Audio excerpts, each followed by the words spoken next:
اعوذ باللہ من الشیطان الرجیم بسم اللہ الرحمن الرحیم قل هو اللہ احد اللہ الصمد لم یلد ولم یولد ولم یکن لہ کفوا احد بسم اللہ الرحمن الرحیم اللہم صلی علی محمد وعلی آل محمد۔ ناظرین، الحمدللہ آج ہم رمضان الکریم کی پہلی روشن رات اور پہلے روشن دن کی جانب پڑھ رہے ہیں۔ آج رمضان الکریم کا تیسرا روزہ ہے اور آج کی اس نشست میں مجھے سورہ اخلاص کی تلاوت کرنے کا شرف حاصل ہوا ہے۔ میرے ساتھ پروفیسر محمد رفیق خان صاحب موجود ہیں۔ ہم ان سے بات کریں گے اور اس ویلاگ کے آخر میں آپ کو ایک نسخہ بتاؤں گا جس میں جو میرا نہیں ہے، یقیناً میرا نہیں ہے، ایک صاحب علم صاحب بصیرت ان کا ہے، اور رحیمیہ خان میں ڈاکٹر مخدوم محمد حسین صاحب جو حضرت واصف علی واصف کے حوالے سے بہت ان کی جو پیغام ہے ان کو پھیلانے کے حوالے سے بہت کام کر رہے ہیں۔ ابھی پچھلے دنوں ان کی ایک پوسٹ میری نظر سے گزری، تو انشاءاللہ تعالیٰ وہ آپ سے میں شیئر کروں گا، جس میں ایسے والدین جو اپنے بچوں کے حوالے سے متفکر رہتے ہیں، پریشان رہتے ہیں، ان کا حل ہے۔ اگر وہ انشاءاللہ تعالیٰ اس سے امید ہے کہ فیض حاصل ہوگا۔ السلام علیکم وعلیکم السلام ورحمۃ اللہ وبرکاتہ۔ آپ کیسے ہیں؟ الحمدللہ جی، اللہ اور اس کے رسول کا کرم ہے بہتر۔ الحمدللہ آپ ماشاءاللہ کیسے رمضان الکریم جا رہے ہیں جی؟ بس اللہ رب العالمین، رمضان کا تو کانسیپٹ جب آتا ہے تو ظاہر ہے اللہ کی برکتیں ہی برکتیں جو ہے وہ نازل ہوتی ہیں، اور برکتیں باقاعدہ جو ہے وہ انسان محسوس کرتا ہے، انسان کو دکھائی دیتی ہیں۔ انسان اپنے دل، اپنے ذہن، اپنے جسمانی طور پر ان برکات کو جو ہے وہ محسوس کرتا ہے، جو ہے اللہ کی برکات جو ہے۔ بے شک اللہ تعالیٰ ہم پر اپنی رحمتوں، نعمتوں، برکتوں، فضیلتوں، سعادتوں، عافیت اور جو نور ہے اس کی عطا جاری رکھے، اس کا نزول جاری رکھے۔ بے شک۔ تو آج میں نے سورہ اخلاص کی تلاوت کی ہے جی، اس کا شرف حاصل ہوا ہے۔ تو یہ جو صورت ہے اس کا ایک خاص جو نزول ہے، اس کی ایک خاصیت ہے، اس کے حوالے سے بتائیے۔ بسم اللہ الرحمن الرحیم ونحمدہ ونصلی علی رسولہ الکریم، اما بعد، اعوذ باللہ من الشیطان الرجیم، بسم اللہ الرحمن الرحیم، قل هو اللہ احد اللہ الصمد لم یلد ولم یولد ولم یکن لہ کفوا احد۔ سبحان اللہ۔ قل هو اللہ احد، قل نبی کریم صلی اللہ علیہ وآلہ وسلم سے فرمایا جا رہا ہے آپ کہہ دیجئے۔ سبحان اللہ، کتنی خوبصورت، کتنی خوبصورت کہ اپنی جو اللہ تعالیٰ جو اپنی واحد ہونے کا جو اقرار ہے، جو اس کا دعویٰ ہے، وہ اپنے نبی سے کروا رہے کہ آپ کہہ دیجئے۔ سبحان اللہ، قل آپ کہہ دیجئے، قل هو اللہ احد، کہ اللہ ایک ہے اور سیلف سفیشینٹ ہے، اللہ واحد، کوئی اس کا جو ہے وہ ساجی، کوئی ساتھی نہیں، اللہ واحد ہے۔ اللہ الصمد، اللہ بے نیاز ہے۔ سبحان اللہ، اللہ بے نیاز ہے۔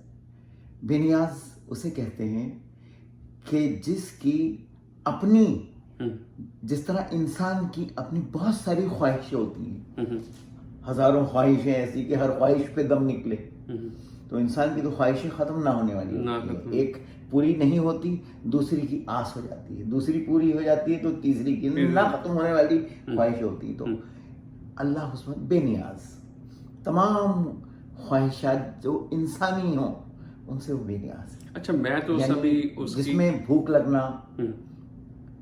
کھانے کی خواہش، گھومنے کی خواہش اور ہزاروں خواہش، یعنی جسے اس کا ادراک نہیں کیا جا سکتا کہ اتنی خواہشیں انسان کی ہوتی ہیں، تو کہہ رہے ہیں کہ اللہ بے نیاز ہے ان تمام چیزوں سے۔ اچھا، میں تو ابھی اس کی وہ جو پہلی آیت ہے اسی کے سرور میں ہوں اوہ کہ کل، کہ آپ کہہ دیجیے کہ اللہ ایک ہے۔ اللہ ایک ہے.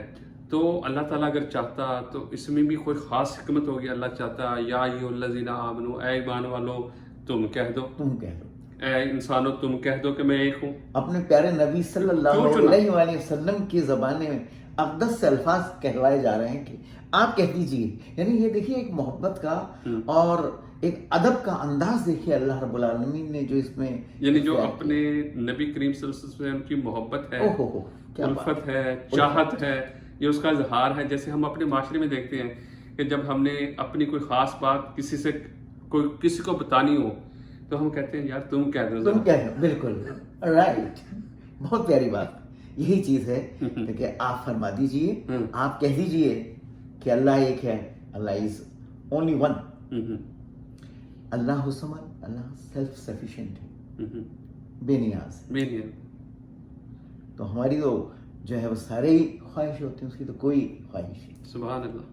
اور لم یلد ولم یولد، ہی begets not nor he begot him. نہ اس سے کوئی اولاد ہے نہ وہ کسی کی اولاد ہے. سبحان اللہ. دنیا میں شیطان نے، ابلیس نے انسان اشرف المخلوق سے سر وہ کام کرا دیے کہ سب سے زیادہ اس نے جو ہتھوڑے برسائے ہیں، سب سے زیادہ جو اللہ تعالیٰ کو تکلیف پہنچائی ہے، وہ اللہ کو اس نے جو ہے پتہ نہیں کتنے ہر شے میں اللہ کو پوجا کروا دی لوگوں سے، انسانوں سے جو ہے وہ اللہ کو چھوڑ کر ہر چیز کی پرستش کرا شیطان. کہیں ایک سے زیادہ خداؤں کا تصور، جیسے ہندوازم میں ہے. جیسے ہندوازم میں تو سر یعنی ان کے بتوں کی اور ان کے اوتاروں کی اور ان کے خداؤں کی، دیوتاؤں کی جتنی میرا خیال تعداد ہے، شاید وہ انسان اس کا علم بھی نہیں ہو سکتا. یہاں تک آپ کو افسوس ہوگا کہ انسانوں کے جو جسمانی اعضاء ہیں، شیطان نے اس تک کی جو ہے وہ پوجا کروا دی انسان. اس سے اندازہ لگا لیجیے کہ کہاں تک انسان کو اس ابلیس نے جو ہے وہ گرایا ہے. تو گویا اللہ کو تکلیف پہنچائی ہے اس نے کہ اچھا آپ واحد ہیں، آپ اکیلے ہیں، آپ تنہا ہیں، آپ کا کوئی ساجی نہیں ہے، آپ کا کوئی ہمسر نہیں ہے. اور اس کی میں جو ہے وہ سب چیزوں کو چھوڑ کر انہوں نے کہ انسان کے اعضاء کی پرستش کروا دی. کوئی علامہ اقبال کا یعنی نفس کی غلامی جو ہے اسے ہم نفس کی غلامی کہہ سکتے ہیں. نفس کی غلامی بھی، نفس تو ایک وہ دوسری ہے، نفس تو ہے ہی، اس کے تو غلام بنایا ہے، لیکن باقاعدہ جسے کہتے ہیں اشکال بنا کر، شکلیں بنا کر، صورتیں بنا کر اس کی جو اچھا لگا اس کی پوجا کرتی ہوں. یعنی آگ تو ہر چیز کو جلا کے بالکل بھسم کر دیتی ہے، تو آگ کی پرستش کروا دی.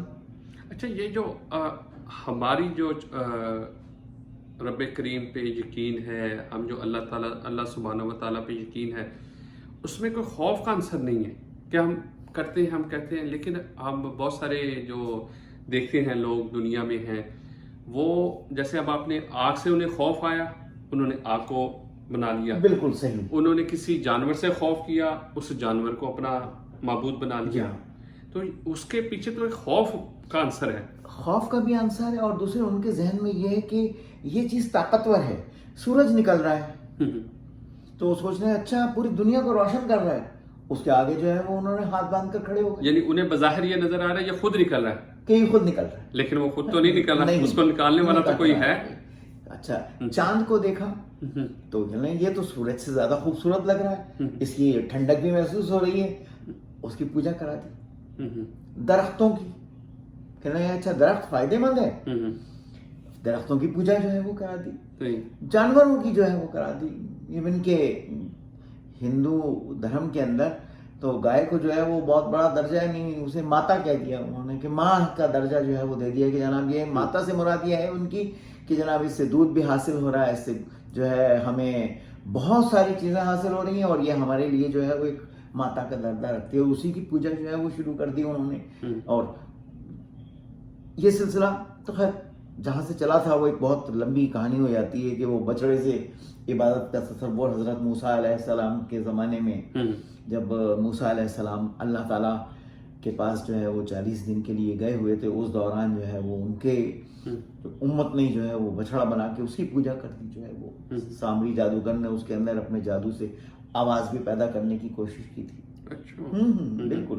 تو انسان نے اتنا گرایا اس نے، شاید ابلیس نے، کہ کہیں جانوروں کی، کہیں انسانی جسم کے اعضاء کی، کہیں درختوں کی، کہیں پرندوں کی، کہیں سانپ کی، کہیں بچھو کی، کہیں مور کی، ہر چیز کی جو ہے وہ عبادت کی پڑتی۔ جبکہ اللہ سبحانہ و تعالیٰ کہہ رہا ہے کہ نہ مجھے کسی نے جنا ہے نہ میں نے کسی کو جنا۔ پھر اس کے بعد بھی جو ہے وہ وَلَمْ يَكُنْ لَهُ كُفُوًا أَحَدٌ، یعنی اس کے برابر اور ہمسر، اس کا ایکول بھی جو ہے وہ کوئی نہیں ہے۔ There is no comparable to the God۔ اللہ تو ہی تو ہے، بس۔ نبی ایک بڑی اچھی جو ہے وہ بات یاد آ گئی کہ نبی کریم صلی اللہ علیہ وسلم جب کسی کو دین کی تبلیغ کیا کرتے تھے، یا لوگ کہتے تھے کہ جو کوئی وفد آیا کرتے تھے اور آپ اس ڈیلیگیشن سے مخاطب ہوتے تھے، تو آپ لوگ کہتے تھے آپ کے خدا کیا ہے، آپ اس کی تعریف کریں، تو آپ ہمیشہ یہ سورہ اخلاص کی تلاوت کیا کرتے تھے، سبحان اللہ، کہ ہمیشہ یہ بتاتے تھے کہ یہ ہے اللہ۔ پھر اس کے بعد جب بھی آتے تھے کہ اچھا اور تعریف کیجیے، پھر آپ دوبارہ یہی پڑھا کرتے تھے کہ کہتے ہیں اور اللہ کی تعریف کی تھی، پھر آپ یہی۔ تو اس سے اندازہ لگائیے کہ بظاہر جو ہے وہ چند آیات ہیں، لیکن اس کے اندر کفر اور اسلام کے درمیان میں ایک دیوار جو ہے وہ کھینچ دی ہے کہ اس سے ہٹ کر کفر ہے اور اس سے ہٹ کر جو ہے وہ صرف ہمارا دین ہے۔ تو مقصد یہ تھا کہ یہ پوری آیت جو ہے نا، پوری سورہ مبارکہ جو ہے، یہ دراصل عقیدہ توحید کی بیس ہے، عقیدہ توحید کی بنیاد ہے، اور اس صورت کو اگر کوئی سمجھ لے تو بس سمجھ لیے کہ وہ پھر شرک سے بچ جائے گا، وہ دوسروں کے آگے سر جھکانے سے بچ جائے گا، اور صرف بظاہر چھوٹی سی سورہ مبارکہ، لیکن جتنے اس کے سر فوائد، جتنی اس کی اہمیت، جس کا شروع میں آپ نے جو ہے وہ گفتگو میں کے آغاز میں جو ہے وہ بات کہی تھی کہ اسے تو اگر صرف 3 مرتبہ ہم پڑھ لیں تو ایسا ہے کہ جیسے آپ نے پورے قرآن پاک کی جو ہے وہ ثواب لے لیا، تلاوت کا شرف حاصل کر لیا ہم نے۔ سبحان اللہ۔ تو اس کی قدر و اہمیت کا اندازہ صرف اس بات سے لگایا جا سکتا ہے، ایک بات سے، کہ 3 مرتبہ پڑھ لیجئے، ایک قرآن پاک کے برابر ثواب کا اجر جو ہے وہ آپ کو ملے گا۔ تو بڑا جو ہے وہ بظاہر چھوٹی سی، لیکن اللہ نے، اور مجھے بھی ایک بات یاد آ گئی جی کہ جو بزرگ ہیں وہ کہتے ہیں کہ اگر آپ نے تہجد کی نماز پڑھنی ہو اور اللہ تعالیٰ ہم سب کو توفیق عطا کرے، تو انہوں نے بھی ترتیب یہی بتائی ہے کہ تہجد کی نماز میں صرف اور صرف آپ سورہ اخلاص ہی پڑھیں۔ آپ کیسے شروع کریں؟ انہوں نے کہا اگر آپ پڑھنا شروع کرے ہیں تو پہلی جو رکعت ہے اس میں 12 مرتبہ، دوسری میں 10 مرتبہ، اسی طرح 2 کم کرتے 2 پر آ جائے۔